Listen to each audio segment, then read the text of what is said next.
kapag kasama mo ang babae o let's say kapag kakikilalanin mo, ang gusto ng babae na kilalanin mo siya, okay? Madalas yan makikita mo, piniflex niya yung katawan niya.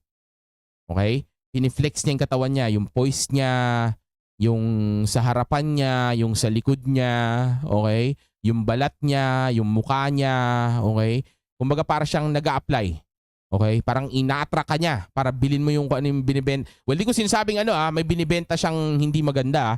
Pero ang ibig sabihin ko lang is ganun yung ano niya. Yung parang ganun yung activity na ginagawa niya. Okay? Ina-attract ka niya para tangkilikin mo siya. Okay? Parang pelikula o video dito sa YouTube, nagiging thumbnail siya. Okay? Nang clickbait siya. Ganun ang ginagawa ng babae sa mga oras na iyon. Okay? Kaya nag-iiba yung body language niya. Hindi lang sa hindi lang sa pagkakikilalanin mo yung babae yung harapan. Hindi lang doon. Actually, lalong-lalo na nangyayari ito kapag kilala mo na yung babae o ka-date mo. Okay? O kaya pag may relasyon na kayo, nangyayari pa din yan, body language. Okay?